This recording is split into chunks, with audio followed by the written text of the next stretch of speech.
প্রিয় দর্শক আসসালামু আলাইকুম, সবাইকে স্বাগতম জানিয়ে শুরু করছি আমার আজকের পর্ব। আজকে আমি আপনাদের চুলায় চায়ের কাপে নরম তুলতুলে কেক তৈরি করে দেখাবো। মাত্র একটি ডিম, হাফ কাপ ময়দা আর ঘরে থাকা সামান্য উপকরণ দিয়ে নরম তুলতুলে মজাদার এই কেক তৈরি করে নিতে পারবেন। প্রথম একটি মিক্সিং বলে একটি ডিম ভেঙে নিয়ে নিচ্ছি। এর মধ্যে 1/4 কাপ পরিমাণ চিনি দিয়ে দিচ্ছি। এবার এর মধ্যে লেবুর খোসার সবুজ অংশ গ্রেটার দিয়ে গ্রেট করে দিয়ে দিচ্ছি। প্রায় 1/4 চা চামচ পরিমাণ লেবুর খোসা লাগবে। আপনারা চাইলে ভ্যানিলার এসেন্স ব্যবহার করতে পারবেন। হ্যান্ড বিটার দিয়ে সবকিছু খুব ভালো করে মিশিয়ে নিচ্ছি। খুব ভালো করে বিট করে ফোম করে নিতে হবে। আপনারা চাইলে এখানে ইলেকট্রিক বিটার ব্যবহার করতে পারবেন। এভাবে বেশ কিছুক্ষণ বিট করে ফোম করে নিতে হবে। তারপর 4 টেবিল চামচ পরিমাণ সয়াবিন তেল দিয়ে আবার খুব ভালো করে বিট করে নিচ্ছি। তবে তেল দেওয়ার পর খুব বেশি বিট করা যাবে না, তাহলে ডিমের ফোমটা বসে যাবে।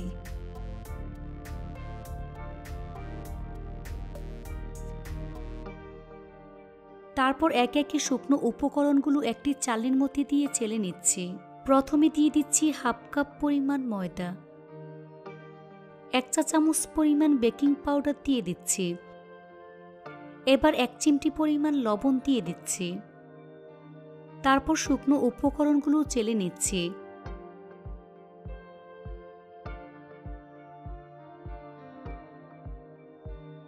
অবশিষ্ট অংশগুলো আমি ফেলে দেব। এবার হ্যান্ড বিটার দিয়ে এক সাইড থেকে ঠিক এভাবে আলতোভাবে ঘুরিয়ে ঘুরিয়ে মিশিয়ে নিচ্ছে। উল্টাপাল্টা ঘোরানো যাবে না, তাহলে কেকটা ভালো হবে না। যে কোনো এক সাইড থেকে এভাবে ঘুরিয়ে নিতে হবে। এ কাজটা একটু সময় নিয়ে ধৈর্য ধরে করবেন। এই তো আমার কেকের ব্যাটার রেডি হয়ে গিয়েছে। এবারের ঘনত্বটা আপনাদের দেখিয়ে দিচ্ছি। এর থেকে বেশি পাতলা করে ফেলা যাবে না, তাহলে কেক পারফেক্ট হবে না। এই কেক আমি চায়ের কাপে বানাবো, সেজন্য এখানে আমি 3টি চায়ের কাপ নিয়েছি। তারপর চায়ের কাপে সামান্য পরিমাণ তেল দিয়ে তেল ব্রাশ করে নিচ্ছি। এতে করে কেক মোল্ড আউট করতে সুবিধা হবে।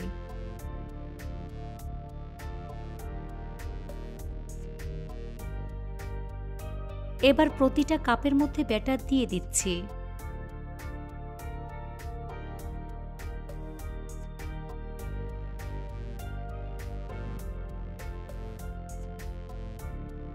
ব্যাটার দেওয়ার পর ট্যাপ করে নিতে হবে।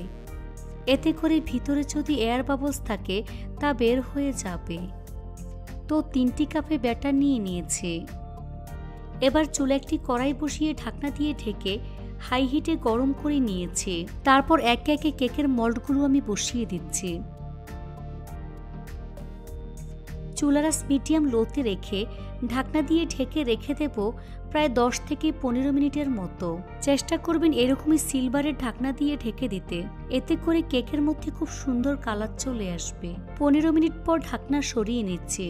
দেখুন মাশাআল্লাহ, কেকের মধ্যে খুব সুন্দর কালার চলে এসেছে। নামানোর আগে টুথপিক দিয়ে চেক করে নিচ্ছি ভিতরটা হয়েছে কিনা। দেখুন টুথপিক একেবারে ক্লিন হয়ে বের হয়ে গিয়েছে, অর্থাৎ কেকের ভিতরটা পারফেক্টভাবে হয়ে গিয়েছে। এবার চুলা থেকে নামিয়ে খুব ভালো করে ঠান্ডা করে নেব। তো কেক খুব ভালো করে আমি ঠান্ডা করে নিয়েছি। তারপর ছুরি দিয়ে চারপাশ ঠিক এভাবে ঘুরিয়ে মোল্ড আউট করে নিচ্ছি।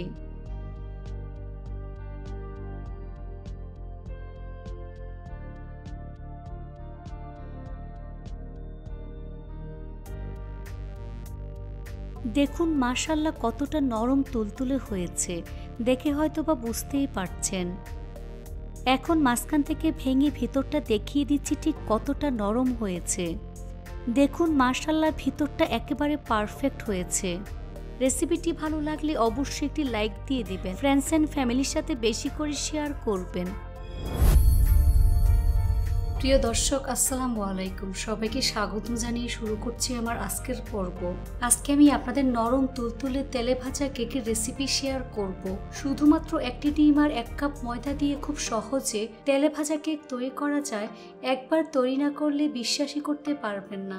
এই কেকটি তৈরি করা খুবই সহজ, কম সময়ে বাচ্চাদের টিফিনের জন্য বানিয়ে নিতে পারবেন। বাচ্চারা ভীষণ পছন্দ করবে আর মজা করে খেয়ে নেবে। তো চলুন কেকের রেসিপিটি দেখে নিচ্ছি।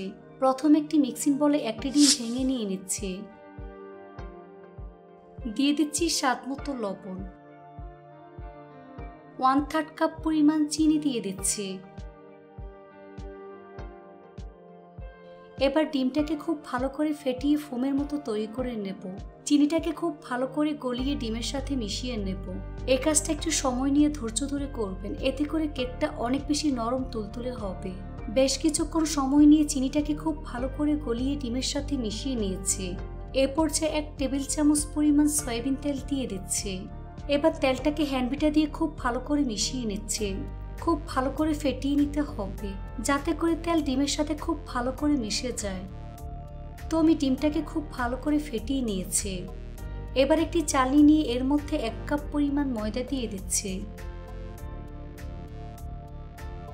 3 থেকে 4 টেবিল চামচ পরিমাণ গুঁড়া দুধ দিয়ে দিচ্ছি।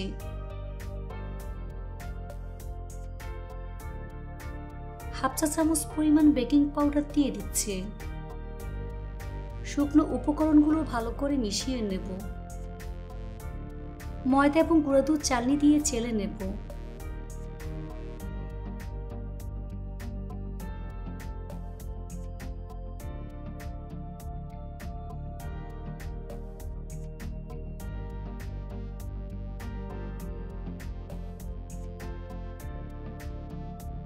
এই অবশিষ্ট অংশগুলো আমি ফেলে দিচ্ছি।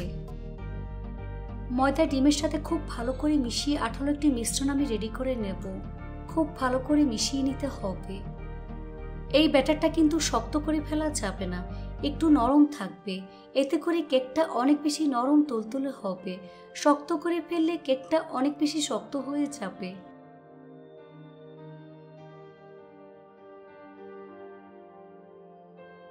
চিনি এবং ডিম ব্যবহার করার মিশ্রণটা আঠালো হয়ে গিয়েছে, এতে ভয় পাবার কিছুই নেই। দেখুন এরকম সফট একটি মিশ্রণ তৈরি করে নিয়েছে। হাতের মধ্যে সামান্য পরিমাণ তেল লাগিয়ে নেব। নাস্তাগুলোকে একই শেপে বানানোর জন্য এরকম একটি চামচ ব্যবহার করেছে। চামচের মধ্যে তেল ভালো করে লাগিয়ে নিয়েছে। এবার 1 চামচ পরিমাণ ডো নিয়ে নিচ্ছি। তারপর প্রথমে হাত দিয়ে খুব ভালো করে চেপে নিচ্ছি।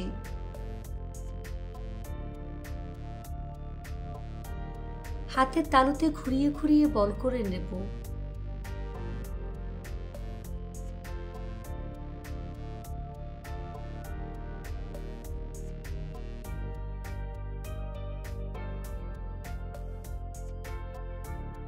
এই তো একটি তৈরি করে নিয়েছি, বাকিগুলো একইভাবে তৈরি করে নিতে হবে। কেকগুলোকে ভাজার জন্য চুলায় একটি ফ্রাই প্যান বসিয়ে পরিমাণ মতো সয়াবিন তেল দিয়ে তেলটাকে হালকা গরম করে নিয়েছি। তারপর একে একে কেকগুলো বানিয়ে গরম তেলে দিয়ে দিচ্ছি। এই কেকগুলো আগে থেকে বানানো যাবে না, একটা একটা করে বানিয়ে গরম তেলে ছেড়ে দিতে হবে।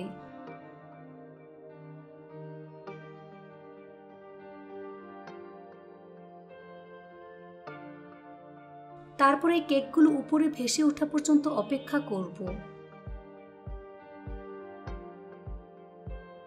যখন দেখবেন কেকগুলো এরকম উপরে উঠে এসেছে, তখন কেকগুলোকে উল্টে দিচ্ছি। এ পর্যায়ে কেকটা অনেকটা নরম থাকে, তাই খুবই সাবধানে উল্টিয়ে নেবেন। বেশি জোরে আছে কেকগুলো কিন্তু ভাজা যাবে না, তাহলে উপরে কালার চলে আসলেও ভিতরটা কাঁচা থেকে যাবে। তাই কম আছে একটু সময় নিয়ে কেকগুলোকে ভাজতে হবে। এই কেকগুলো ভাজতে খুব বেশি সময় লাগে না, 7 থেকে 8 মিনিটের মধ্যেই ভাজা হয়ে যায়। এভাবে কিছুক্ষণ পরপর উল্টে পাল্টে কেকগুলোকে গোল্ডেন ব্রাউন করে ভাজতে হবে।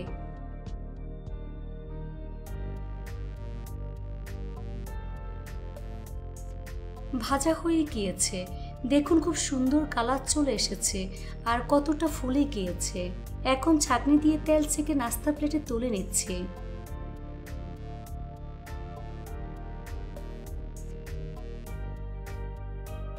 তেল ভালো করে ছড়িয়ে নিতে হবে।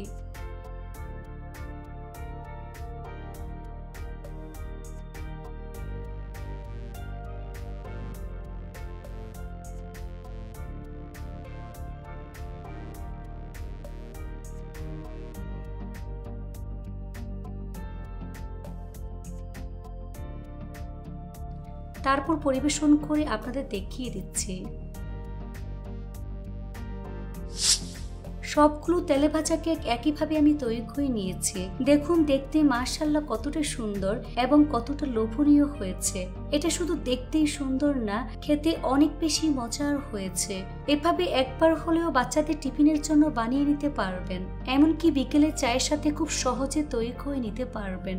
রেসিপিটি ভালো লাগলে অবশ্যই একটি লাইক দিয়ে দিবেন, ফ্রেন্ডস এন্ড ফ্যামিলির সাথে বেশি করে শেয়ার করবেন। সবাই অনেক বেশি ভালো থাকবেন। আল্লাহ হাফেজ।